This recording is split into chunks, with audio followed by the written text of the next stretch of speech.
Assalamualaikum warahmatullahi wabarakatuh. Saya Salsabila Rifa, NIM 2102125147, Prodi Ekonomi Pembangunan, Fakultas Ekonomi dan Bisnis, Universitas Riau. Di sini saya akan menjelaskan tentang keuangan negara untuk pemenuhan tugas UAS mata kuliah Ekonomi Keuangan Daerah. Apa itu keuangan negara? Baik, saya akan menjelaskan, yaitu semua hak dan kewajiban negara yang dapat dinilai dengan uang, serta segala sesuatu baik berupa uang maupun berupa barang, yang dapat dijadikan milik suatu negara berhubung dengan pelaksanaan hak dan kewajiban tersebut. Pendekatan yang digunakan dalam merumuskan keuangan negara adalah sisi objek, subjek, proses, dan tujuan.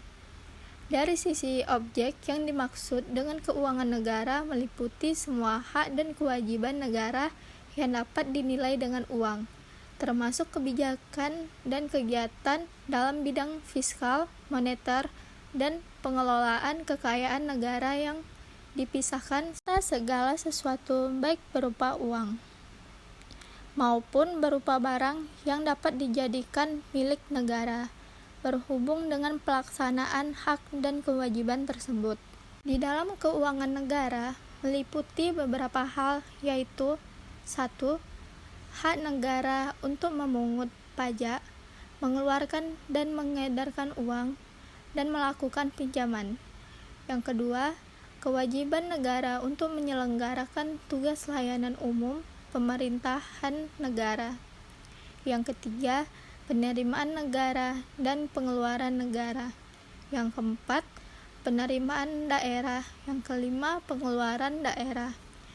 Yang keenam, kekayaan pihak lain yang dikuasai oleh pemerintah dalam rangka penyelenggaraan tugas pemerintah dan kepentingan umum. Selanjutnya, kekuasaan atas pengelolaan keuangan negara. Presiden selaku kepala pemerintah memegang kekuasaan pengelolaan keuangan negara sebagai bagian dari kekuasaan pemerintah. Kekuasaan tersebut dikuasakan kepada Menteri Keuangan selaku pengelola fiskal dan wakil pemerintah dalam kepemilikan kekayaan negara yang dipisahkan.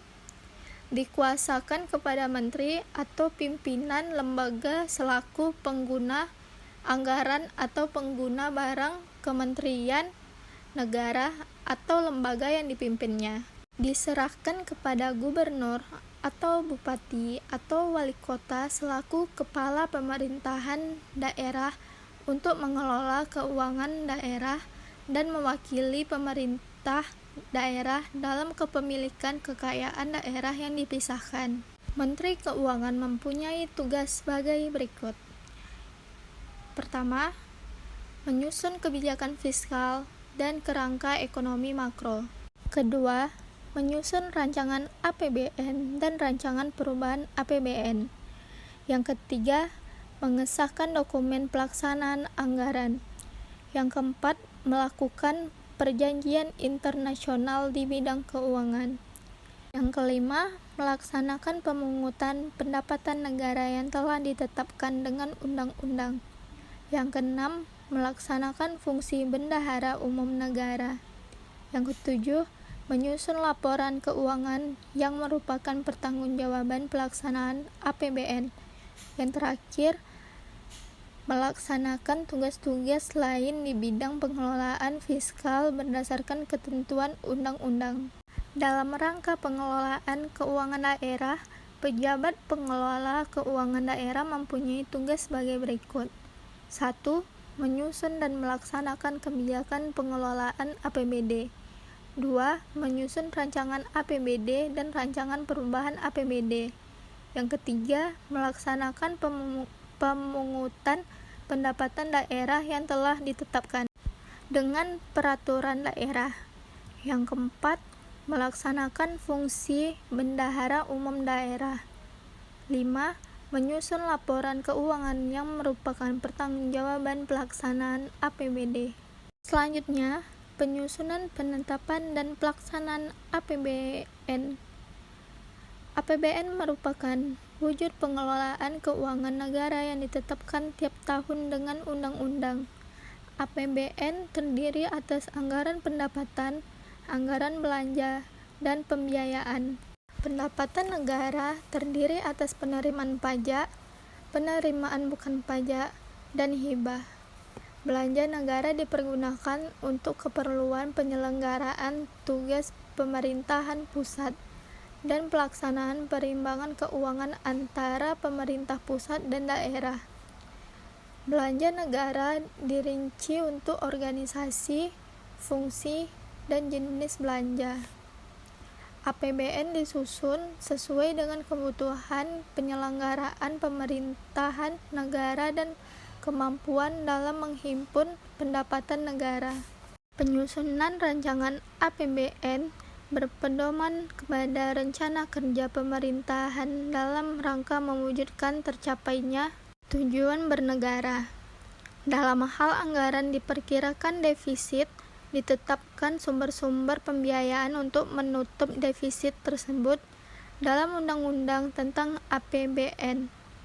Dalam hal anggaran diperkirakan surplus, pemerintah pusat dapat mengajukan rencana penggunaan surplus anggaran kepada Dewan Perwakilan Rakyat. Dalam rangka penyusunan rancangan APBN, menteri atau pimpinan lembaga selaku pengguna anggaran atau pengguna barang menyusun rencana kerja, dan anggaran disusun berdasarkan prestasi kerja yang akan dicapai. Rencana kerja dan anggaran disampaikan kepada Dewan Perwakilan Rakyat untuk dibahas dalam pembicaraan pendahuluan rancangan APBN. Hasil pembahasan rencana kerja dan anggaran disampaikan kepada Menteri Keuangan sebagai bahan penyusun rancangan undang-undang tentang APBN tahun berikutnya. Baik, itulah tadi pemaparan materi dari saya tentang keuangan daerah. Mohon maaf jika ada kekurangan dan ada kesalahan. Semoga video yang saya sampaikan bermanfaat bagi kita semua. Saya akhiri. Assalamualaikum warahmatullahi wabarakatuh.